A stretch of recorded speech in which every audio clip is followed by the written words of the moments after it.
गोडसे ने गांधी को मारा क्यों? आखिर गोडसे ने महात्मा गांधी की हत्या क्यों की? तो इस पर गोडसे ने अदालत में खुद अपना पक्ष रखा था और यह पक्ष रखने में गोडसे ने 5 घंटे का समय लिया। और जब इस पूरे बयान को लिखने की प्रक्रिया पूरी हुई तो उनके 5 घंटे के इस बयान से 112 पन्ने भर गए थे। और उन 5 घंटों में गोडसे ने क्या बताया यह शायद अभी तक आपने जाना नहीं होगा। इसलिए आज हम देश को बताना चाहते हैं कि गोडसे ने अदालत में क्या कहा था। पहले भाग में गोडसे ने अदालत को यह बताया कि महात्मा गांधी की नीतियों और उनके कार्यों की वजह से भारत के लाखों हिंदुओं की जिंदगियां बर्बाद हो गईं और किसी भी महात्मा को यह अधिकार नहीं है कि वो भारत के टुकड़े टुकड़े करे या उसका विभाजन करे। लेकिन गांधी जी ने ऐसा किया और इसीलिए गोडसे ने उनकी हत्या की। अपने बयान के दूसरे भाग में गोडसे ने कहा कि अगर देश के प्रति समर्पण रखना कोई पाप है तो मैं मानता हूं कि मैंने ये पाप किया है और मुझे पूरा विश्वास है कि इंसानों की इस अदालत के बाद भी एक और अदालत है जहां मेरे इस काम को गलत नहीं समझा जाएगा, क्योंकि मैंने ये काम मानवता की रक्षा के लिए किया है। यानी गोडसे को कोई पछतावा नहीं था कि उन्होंने कोई गलत काम किया है, वो अपने इस काम को सही मानता था।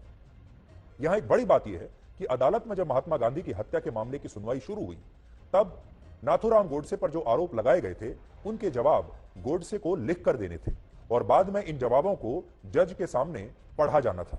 लेकिन दूसरा पक्ष ये नहीं चाहता था, यानी जो सरकारी पक्ष था वो ये नहीं चाहता था कि गोडसे के जवाबों को अदालत में पढ़ा जाए और यही मांग तब अदालत से भी की गई। लेकिन अदालत ने उस समय इन आपत्तियों को खारिज कर दिया और इसके बाद गोडसे का यह जवाब अदालत में बाकायदा पढ़ा गया।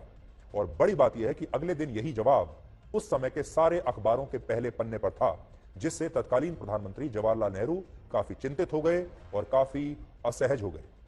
नेहरू को यह डर था कि गोडसे का पक्ष गांधी जी के प्रति देश के लोगों का नजरिया बदल सकता है, इसलिए वो गोडसे के बयान को सार्वजनिक रूप से प्रकाशित करने के खिलाफ थे और उन्होंने गोडसे के इन बयानों पर बाद में बैन भी लगा दिया था, प्रतिबंधित कर दिया था। और यह प्रतिबंध गोडसे के बयानों पर कई वर्षों तक लागू रहा। इसीलिए आज भी देश के ज्यादातर लोग ये नहीं जानते कि महात्मा गांधी की हत्या करने के बाद गोडसे ने अदालत में क्या कहा था।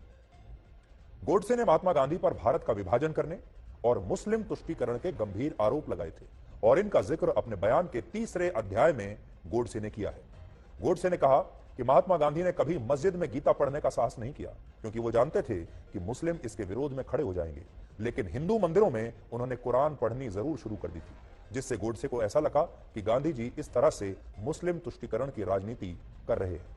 हालांकि यहां एक तथ्य यह भी है कि महात्मा गांधी अपने जीवन काल में सिर्फ एक बार ही मंदिर गए थे। ये भी आप जान लीजिए, महात्मा गांधी अपने जीवन काल में एक बार मंदिर गए थे बस।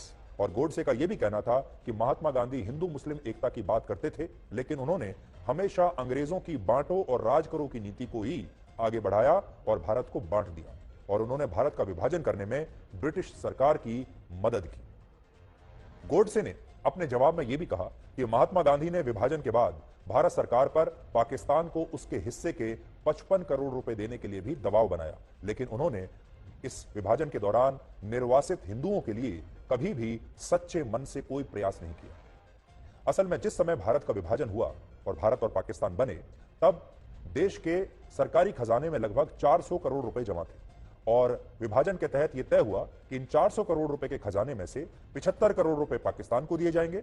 और इस समझौते के तहत भारत ने 20 करोड़ रुपए की पहली किश्त पाकिस्तान को आजादी के समय ही दे भी दी थी, क्योंकि आप जानते हैं कि जब जमीन का बंटवारा हुआ, दो देश बने, तो खजाने का भी बंटवारा होगा और खजाने के बंटवारे में पाकिस्तान को 55 करोड़ मिलने थे और दूसरी किश्त में भारत को पाकिस्तान को 55 करोड़ रुपए देने थे। 20 करोड़ रुपए भारत पहले दे चुका था, तो टोटल 75 करोड़ रुपए पाकिस्तान को मिलने थे इस बंटवारे में। तो 55 करोड़ रुपए पाकिस्तान पर बकाया थे, जिनमें कहा गया कि ये हम आपको दूसरी किश्त में दे देंगे। लेकिन उससे पहले ही पाकिस्तान ने भारत की पीठ पर छुरा घोंपा और पाकिस्तान ने 22 अक्टूबर 1947 को कश्मीर पर हमला कर दिया। और इसके बाद सरदार पटेल ने कहा कि अब जब पाकिस्तान ऐसा कर रहा है, जब तक पाकिस्तान कश्मीर की जिद नहीं छोड़ता, तब तक हम उसे ये 55 करोड़ रुपए नहीं देंगे। और सरदार पटेल की बात बिल्कुल सही थी, क्योंकि अगर पाकिस्तान एक तरफ हम पर हमला कर रहा है, कश्मीर को हमसे छीनने की कोशिश कर रहा है, तो हम पाकिस्तान के बकाया 55 करोड़ रुपए क्यों दें, हम उस पेमेंट को रोक लेंगे। ऐसा सरदार पटेल चाहते थे। लेकिन महात्मा गांधी बीच में आ गए और महात्मा गांधी और नेहरू इस मुद्दे पर सरदार पटेल के खिलाफ हो गए और महात्मा गांधी ने तो यहां तक कह दिया कि वो किसी भी कीमत पर इस समझौते को टूटने नहीं देंगे और ये 55 करोड़ रुपए भारत को देने ही चाहिए। ये बात उनकी हत्या से सिर्फ 18 दिन पहले की है, यानी 12 जनवरी की। और उस समय महात्मा गांधी दिल्ली में हिंदू मुस्लिम एकता के लिए आमरण अनशन भी कर रहे थे। तो सोचिए, जब इतने दंगे हो रहे हैं, हिंदुओं पर अत्याचार हो रहे हैं, मुसलमान भी मर रहे थे, ऐसे में वो अनशन कर रहे थे हिंदू मुस्लिम एकता के लिए। लेकिन माहौल बिल्कुल बदला हुआ था और भारत के जो हिंदू थे वो उनसे बहुत नाराज थे।